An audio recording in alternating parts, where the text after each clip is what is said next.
Nah, kita akan belajar mata kuliah persamaan diferensial untuk fisika. Jadi nama mata kuliahnya itu persamaan diferensial untuk fisika. Untuk fisika, lalu materinya sudah saya sampaikan di silabi itu. Nah, kita akan mulai bagian pendahuluan ini, yaitu terkait dengan pemodelan dan definisi. Pemodelan dan definisi. Jadi yang namanya persamaan diferensial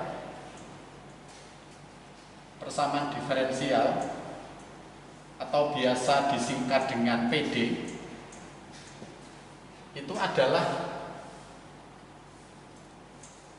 persamaan yang mengandung diferensial.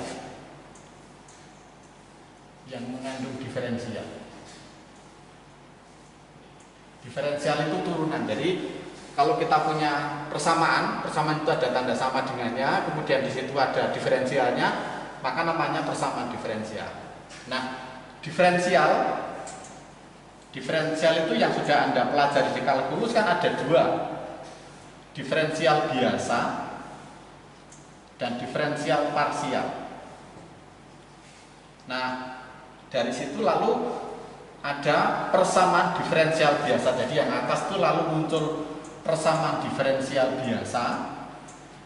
Lalu yang bawah itu akan menghasilkan persamaan diferensial parsial. Jadi PDB sama PDP. Itu bedanya. Jadi bedanya apa? Persamaan diferensial parsial adalah persamaan yang mengandung diferensial parsial. Kemudian persamaan diferensial biasa adalah persamaan diferensial biasa adalah persamaan yang mengandung diferensial biasa. Persamaan diferensial parsial adalah persamaan yang mengandung diferensial parsial.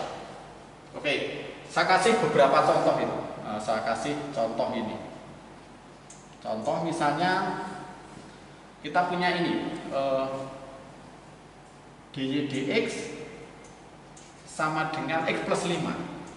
Nah, x plus 5.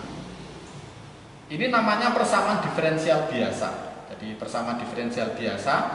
Kenapa biasa? Karena ini tidak parsial. Jadi dy dx sama dengan x plus 5. Jadi adalah sebuah persamaan mengandung tanda sama dengan, kemudian ada diferensialnya. Lalu yang kedua misalnya yang lebih rumit misalnya d2y dx kuadrat plus 3 dy dx plus 2y sama dengan 0. Ini juga sebuah persamaan diferensial juga, mengandung diferensial, ini turunan kedua, ini turunan pertama. Lalu yang ketiga, nah saya kasih yang ketiga misalnya xy aksen plus y sama dengan 3. Nah, xy aksen plus y sama dengan 3 dan seterusnya. Lalu ada lagi yang keempat misalnya ada, nah ini sampai turunan ketiga. Nah, y double aksen 3 plus 2. Nah, ini ada yang lebih rumit lagi begini. Pangkat 2 plus y aksen sama dengan cos E. Ini bentuk lain lagi. Kemudian yang kelima misalnya y double aksen lalu 2 plus, ini saya ambil dari sejumlah buku, contohnya di pangkat 3 plus 3y sama dengan x kuadrat. Ini contoh kelima. Contoh keenam misalnya saya memberi contoh diferensial parsial, misalnya ini do z do x sama dengan z plus x do z do y. Itu contoh yang keenam. Ini lalu contoh yang ketujuh yang lebih rumit lagi terkait dengan diferensial parsial, misalnya ada begini. Kemudian x kuadrat plus do 2z do y kuadrat sama dengan x kuadrat plus Y. Jadi 1, 2, 3, 4, 5 itu namanya diferensial biasa karena tidak ada parsial. Sedangkan yang 6, 7 itu adalah diferensial parsial. Kenapa parsial? Karena turunannya itu turunan parsial. Z itu diturunkan 2 kali terhadap X, ditambah Z itu diturunkan 2 kali parsial terhadap Y. Demikian pula nomor 6. Nah, itu bedanya diferensial parsial sama diferensial biasa. Kemudian ada istilah tingkat. Oke, saya hapus saja. Kemudian ada istilah ini. Ada order diferensial. Jadi tingkat atau order. Tingkat atau order PD itu adalah turunan tertinggi. Turunan tertinggi yang muncul pada PD tersebut, pada persamaan diferensial tersebut. Jadi kita mengenal persamaan diferensial order berapa, persamaan diferensial tingkat berapa. Itu artinya turunan tertinggi. Ini turunan tertinggi itu turunan pertama. Maka nomor 1 ini adalah persamaan diferensial order 1. Sedangkan yang kedua itu turunan tertingginya itu turunan kedua. Maka yang nomor 2 itu yang kedua itu persamaan diferensial order 2, ini order 1, ini order 3, ini order 2, ini order 1 parsial, ini order 2 parsial. Nah, itulah tingkat atau order. Nah, bedanya dengan derajat. Derajat atau degree PD. Nah, jadi ada perbedaan antara tingkat sama derajat atau degree. Itu adalah pangkat tertinggi. Adalah pangkat tertinggi. Pangkat tertinggi dari pada turunan tertinggi. Pangkat tertinggi pada turunan tertinggi PD tersebut, persamaan diferensial tersebut. Nah, ini bedanya derajat tadi turun pangkat tertinggi. Jadi Anda tinggal anu aja. Jadi pangkat tertinggi pada turunan tertinggi. Ini turunan tertingginya itu turunan pertama. Turunan tertinggi turunan pertama, tetapi dia pangkat 1. Maka yang nomor 1 itu adalah persamaan diferensial order 1 derajat 1. Yang ini turunan tertingginya itu turunan kedua. Nah, turunan kedua itu pangkat 1. Nah, maka yang nomor 2 itu persamaan diferensial derajat 1. Tetapi nomor 4 pangkat tertingginya pada turunan tertinggi. Turunan tertingginya turunan ketiga, tetapi turunan ketiga itu pangkat 1. Maka lalu ini juga derajat 1. Pangkat tertingginya pangkat 2 dari turunan tertinggi. Turunan tertingginya adalah turunan kedua. Maka yang nomor 5 itu adalah persamaan diferensial derajat 2. Nah, itu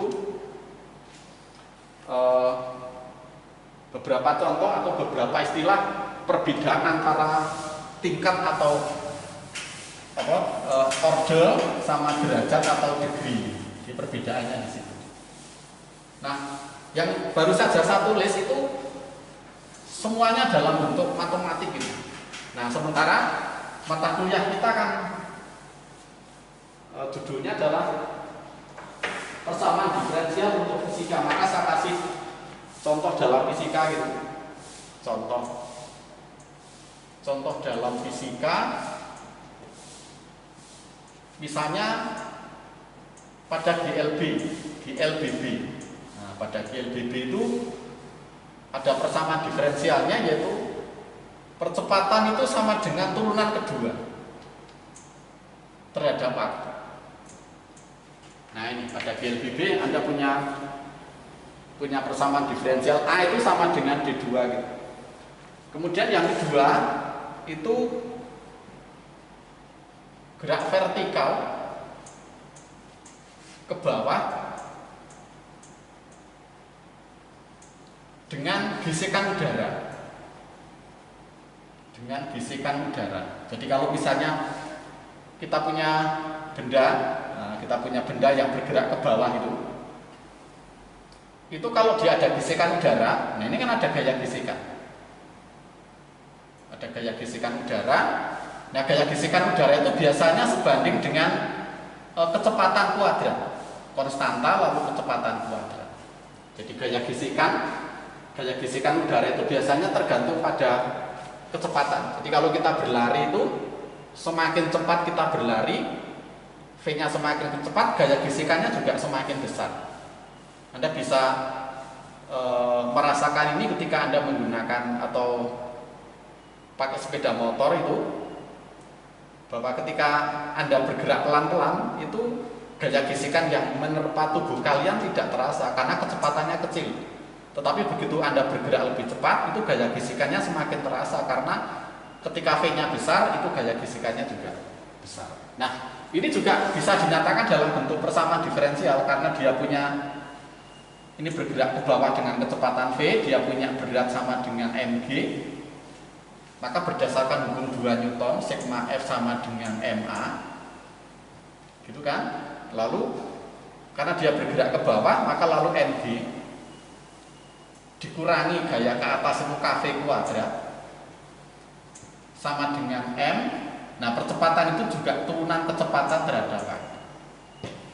Nah, ini kan persamaan diferensial. Nah, persamaan diferensial orde 1. mg min kv kuadrat sama dengan m dv dt. Itu yang nomor 2. Kemudian yang nomor 3 itu misalnya pada rangkaian listrik. Saya kasih contoh misalnya pada rangkaian seri. Rangkaian seri RL itu. RL itu induktor.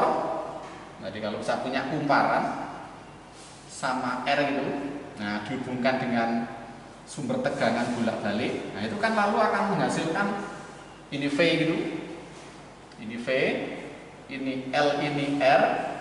Maka persamaan diferensial yang muncul kan L, ini ada arus mengalir itu, ada arus mengalir L itu kan lalu L dI dt, L dI dt plus RI, nah plus RI sama dengan V sebagai fungsi T. Nah, ada seperti itu. Jadi L dI dt sama dengan RI sama dengan VT. Demikian pula untuk yang lain, untuk rangkaian. Mungkin yang lain itu misalnya ada rangkaian RC, rangkaian RC itu. Jadi kalau itu hambatan dihubungkan dengan C, ini R, ini C gitu, lalu dihubungkan dengan tegangan bolak-balik V itu, maka kan juga muncul rumus ini R dI dt plus Q per C sama dengan V. Nah ini kan semuanya melibatkan persamaan diferensial. Ini persamaan diferensial, ini juga persamaan diferensial. Jadi ada banyak persamaan diferensial yang bisa kita jumpai dalam fisika. Nah, termasuk misalnya itu rangkaian RC, ini rangkaian LC, LR itu. Nah, kalau kita gabungkan itu kan menjadi rangkaian RLC itu. Nah, kalau ini nomor 5 gitu ya. Nah, kalau nomor 5 itu namanya rangkaian RLC. Nomor 5 itu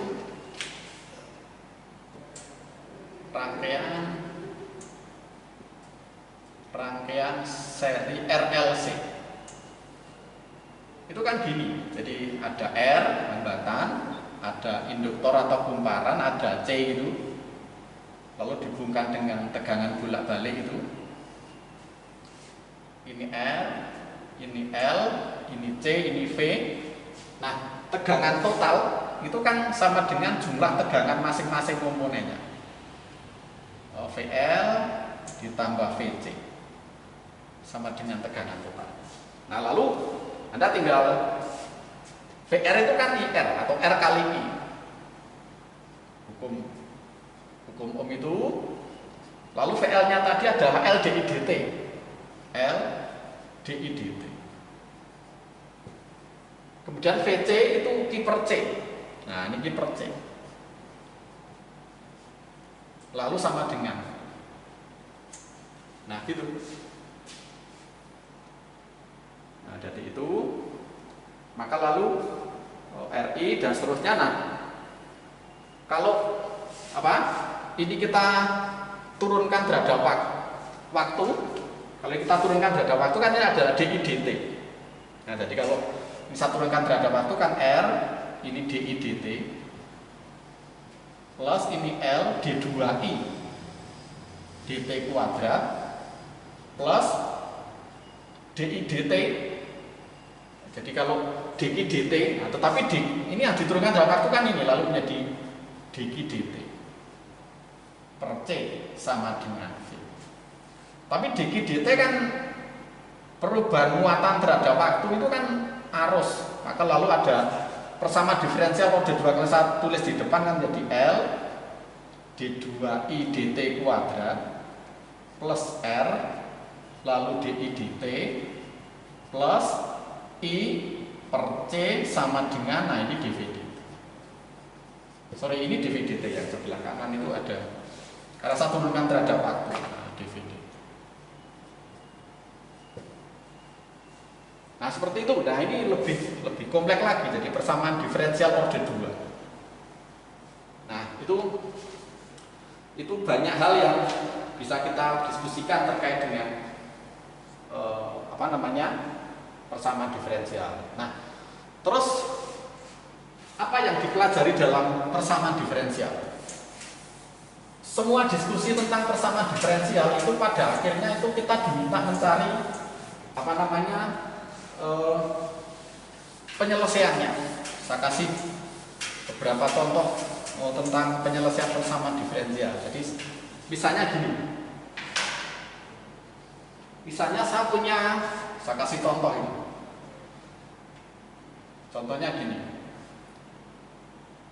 Percepatan itu kan turunan kecepatan terhadap waktu. Nah, di sini tuh begini. Kita tuh diminta mencari V. Itu seperti apa? Tegangan itu rumusnya seperti apa? Di mana kecepatan, bukan tegangan. Jadi A itu sama dengan dV dt. Jadi kecepatan itu seperti apa rumusnya? Yang kalau saya turunkan itu menghasilkan percepatan. Nah, untuk mencari V itu kan kita gunakan kebalikan dari turunan itu kan integral. Jadi bisa saya tuliskan begini, dV sama dengan A dt. Kemudian habis itu kita integralkan. Integral sebelah kiri itu jadi V, integral sebelah kanan menjadi AT plus konstanta C. Karena integral itu tidak punya batas, karena integralnya tidak punya batas integral kan berarti integral tak tentu namanya ditambah konstanta. Nah, konstanta itu namanya syarat awal. Jadi syarat awal itu misalnya begini. Jadi nilai C itu bisa diketahui kalau kita tahu syarat awal. Misalnya syarat awalnya begini. Pada T sama dengan 0, kecepatan benda V0. Misalnya gitu. Maka kalau T-nya saya ganti 0, V-nya saya ganti V0. Maka V-nya saya ganti V0, T-nya saya ganti 0 plus C. Nah, C-nya sama dengan berapa? V. Maka lalu ada rumus begini, AT plus V0 yang orang biasanya menuliskan begini, V0 plus AT. Nah, ini kan rumus GLBB. Di mana rumus GLBB itu diperoleh dari ini sebenarnya. Nah, terus rumus GLBB berikutnya apa? Nah, rumus GLBB berikutnya kita tahu bahwa yang namanya kecepatan itu kan turunan posisi terhadap waktu. Nah, maka kalau kita mencari dx, itu V dt.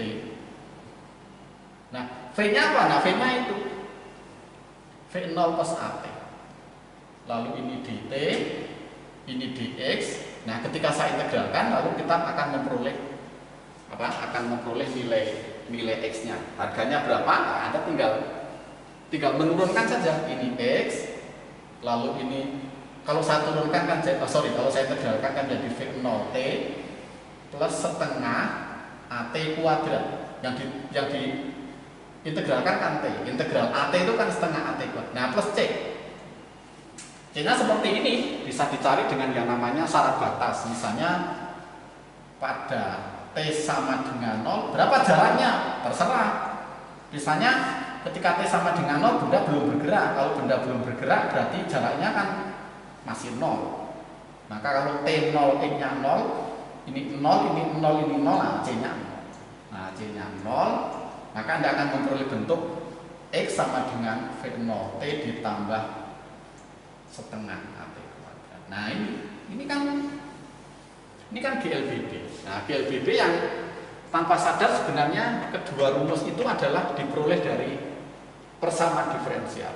Nanti akan Anda jumpai bahwa semua rumus dalam fisika itu sebenarnya penyelesaian. Nah, itu namanya solusi. Nah, ini disebut dengan solusi. Dari ini itu disebut dengan solusi umum, solusi khusus. Solusi khusus persamaan diferensial. Sedangkan ini itu namanya solusi umum. Solusi umum. Solusi umum mana? Solusi umum ini. Jadi saya ulangi, kita punya persamaan diferensial ini. Solusi umum persamaan diferensial ini adalah ini, V sama dengan AT plus C. Ini itu punya solusi khusus. Bentuknya ini kalau syarat batasnya ini. Kalau syarat batasnya beda, hasilnya beda. Nah, sama dengan ini. Ini itu merupakan solusi umum dari persamaan diferensial ini. Sedangkan ini itu namanya solusi khusus dari ini. Apa bedanya solusi umum sama solusi khusus? Solusi umum itu masih mengandung konstanta C. Sedangkan solusi khusus nilai konstantanya itu sudah tidak ada. Untuk ini, solusi umum ini punya solusi khusus ketika C-nya sama dengan V0. Solusi umum ini memiliki solusi khusus ini dengan menggunakan syarat batas ini. Nah, jadi gampangnya perbedaan antara solusi umum sama solusi khusus adalah solusi umum itu pokoknya masih ada konstantanya. Sedangkan kalau solusi khusus itu konstanta C-nya itu tidak ada. Itu perbedaan utamanya di sini. Nah, lalu bagaimana kita bisa mengetahui bahwa solusi yang kita cari itu benar? Jadi bagaimana kita ngecek kalau solusi kita itu benar? Nah, saya kasih beberapa contoh ini.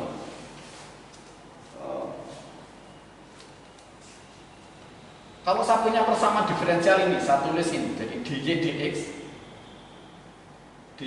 dx sama dengan y. Itu memiliki solusi. Memiliki solusi y sama dengan apa?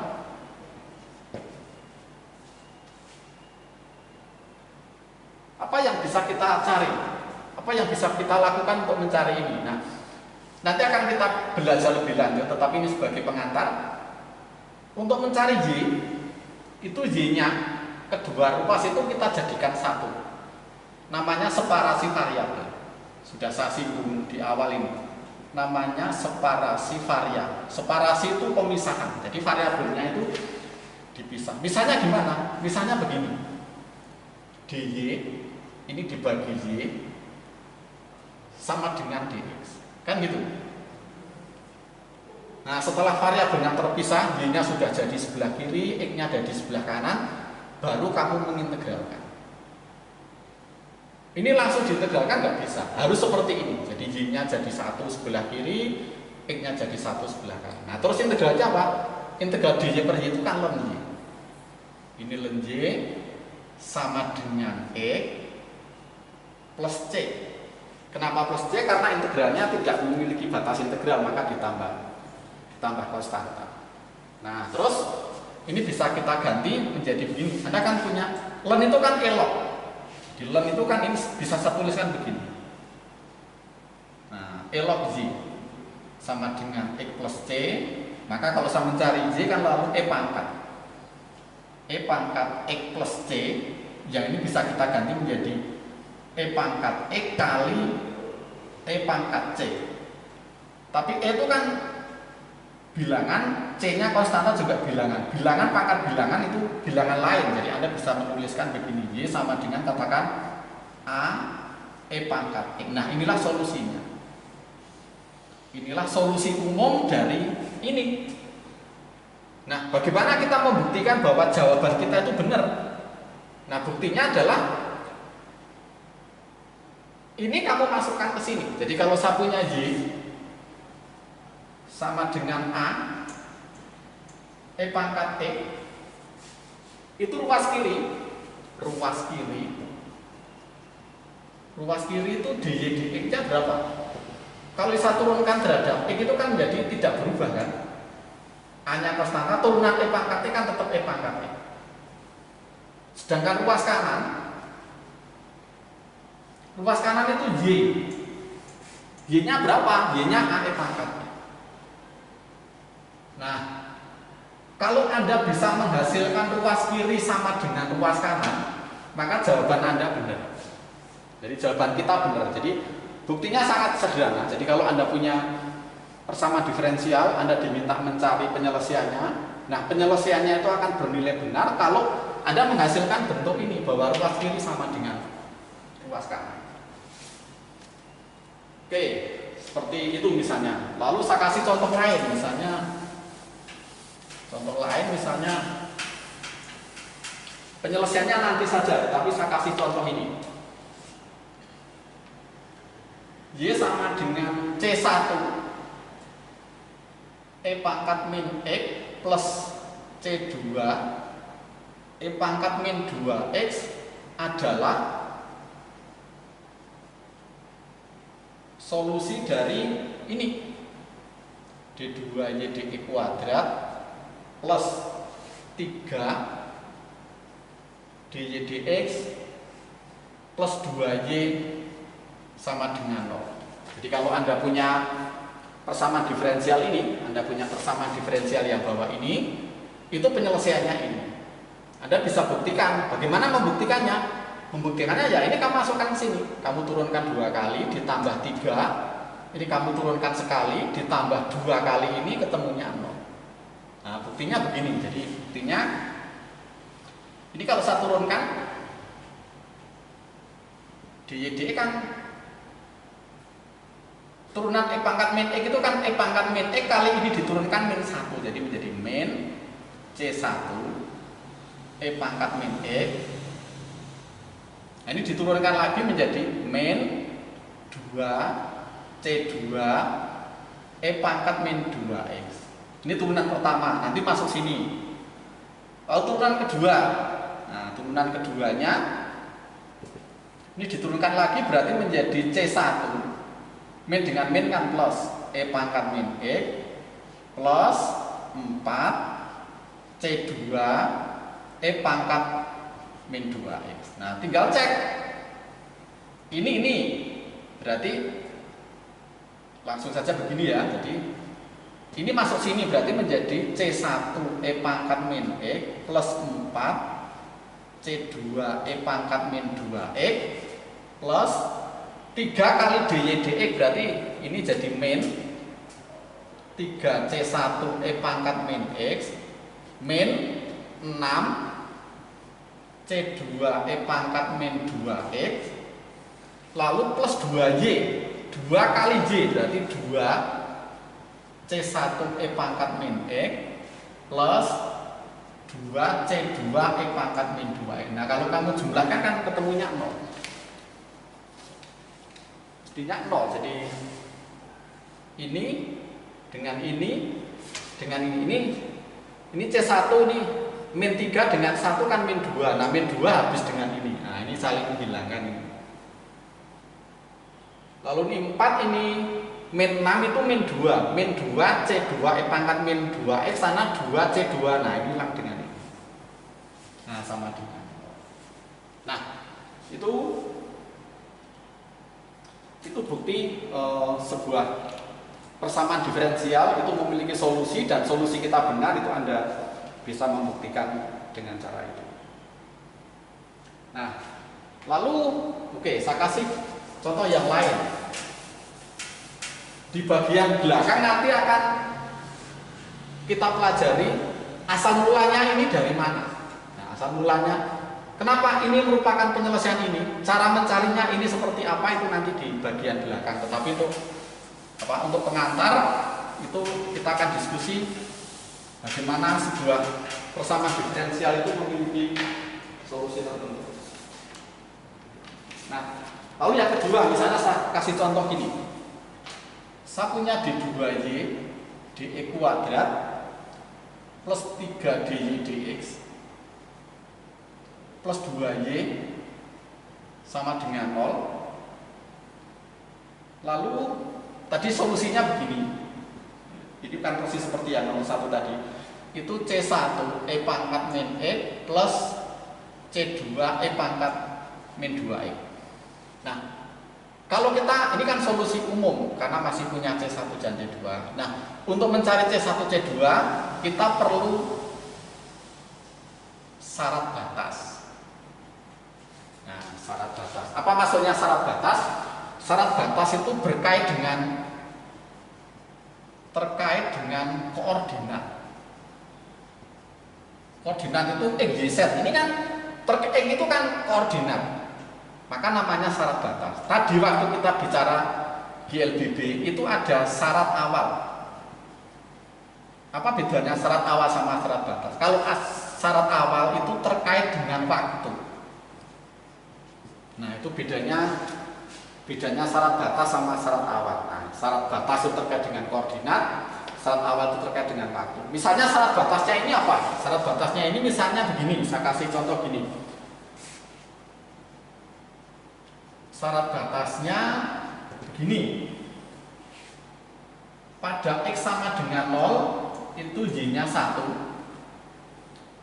Kemudian DY dx pada X sama dengan 0 itu nilainya 2. Nah, inilah contoh syarat batas. Jadi syarat batas inilah yang bisa kita gunakan untuk mencari nilai C1 sama C2. Nah, caranya bagaimana? Nah, syarat batas 1 Anda masukkan. Syarat batas 1 Anda masukkan, ketika X-nya kamu isi 0, itu Y-nya 1, berarti C1 E pangkat 0 tambah C2 E pangkat 0 sama dengan 1. Berarti C1 plus C2 sama dengan berapa? Sama dengan 1. Ini persamaan sama. Kemudian syarat batas 2 Anda masukkan. Syarat batas 2 kita perlu turunan dulu. Nah, turunannya ini apa? Turunannya ini DY dx turunannya min C1 E pangkat min X min 2 C2 E pangkat min 2X. Itu kan? Nah, kalau Anda masukkan syarat batas 1, ketika X kamu masukkan 0, nilai DY dx-nya itu 2. Jadi menjadi min C1 min 2 C2 sama dengan 2. Nah, ini persamaan 2. Nah, dari persamaan 1 sama persamaan 2 ini, kalau ini persamaan 2. Ini persamaan 2, kalau kamu gabung akan memperoleh nilai C1 C2. Nah, kalau saya hitung itu kalau diselesaikan itu C2-nya itu ketemu min 3, C1-nya itu ketemu 4. Maka dari sini kita masukkan ke sini. Masukkan ke sini, maka kita memperoleh yang namanya penyelesaian khusus. Maka lalu Y-nya itu sama dengan C1-nya 4, berarti 4 E pangkat min X, lalu C2-nya min 3 E pangkat min 2X. Nah, ini namanya solusi apa? Solusi khusus. Nah, solusi khusus dari mana? Solusi khusus dari ini. Sedangkan ini itu namanya solusi umum. Ini seperti tadi saya sampaikan itu namanya solusi umum. Nah, baik solusi umum maupun solusi khusus kalau Anda masukkan ke sini itu ketemunya 0. Nah, itu terkait dengan solusi umum sama solusi khusus.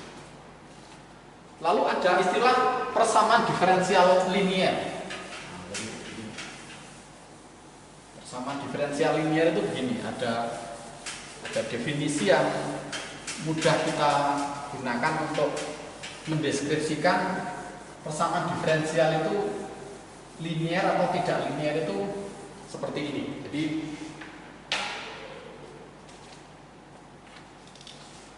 bentuk umum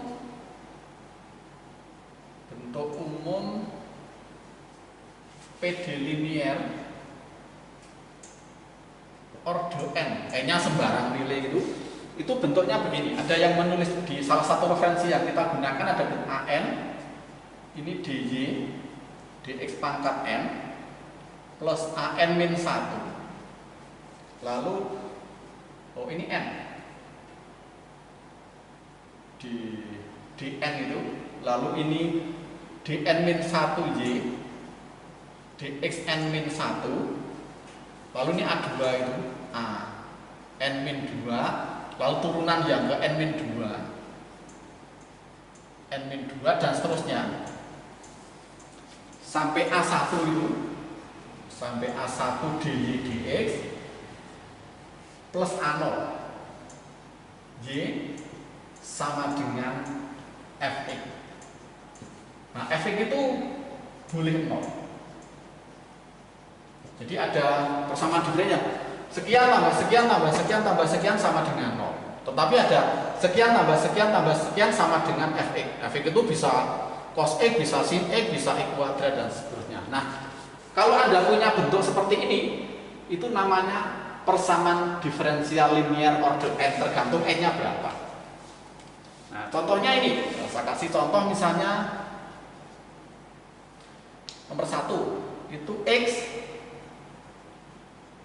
dy dx ditambah x kuadrat y sama dengan 1/x. Ini persamaan diferensial linier order 1, di mana AN-nya x, ini n-nya 1, ini 0, ini 0, 0 sampai terakhir itu x kuadrat y, dari x kuadrat itu nilai A0 itu. Lalu sebelah kanan itu 1/x. Lalu contoh yang kedua misalnya d2y dx kuadrat plus dy dx min y sama dengan 0. Ini juga linier. Jadi ini kan sama dengan ini, n-nya 2. N-nya 2 berarti A2-nya 1, kemudian ini 1, lalu min y berarti A0-nya min 1, efeknya 0. Berarti ini adalah PD linier. PD linier. Itu kemudian, tapi yang ketiga, saya punya bentuk begini, dy dx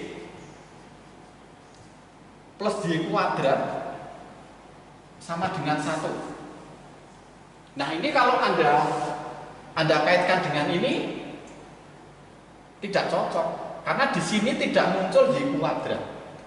Di sana kan nggak ada y kuadrat, maka ini adalah PD tak linier. Tak linier. Persamaan diferensial tak linier. Yang menyebabkan tidak linier apa?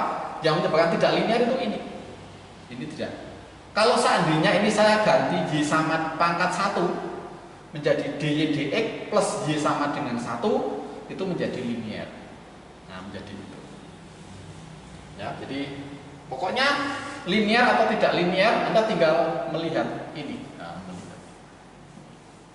Nah, jadi itulah pembahasan tentang apa itu persamaan diferensial linier dan tidak linier, kemudian biasa sama parsial, kemudian solusi umum sama solusi khusus, dan bukti bahwa sebuah fungsi itu merupakan solusi dari sebuah persamaan diferensial, Anda tinggal memasukkan fungsi itu ke dalam persamaan diferensialnya. Nah, ketika akan memperoleh bentuk identitas, kita akan yakin bahwa fungsi yang kita peroleh itu adalah solusi dari persamaan diferensial yang kita diskusikan. Oke, baik, sampai di sini dulu. Nanti kita diskusikan topik berikutnya, bagaimana cara kita mencari penyelesaian persamaan diferensial yang akan kita awali dengan persamaan diferensial order 1. Terima kasih atas perhatiannya.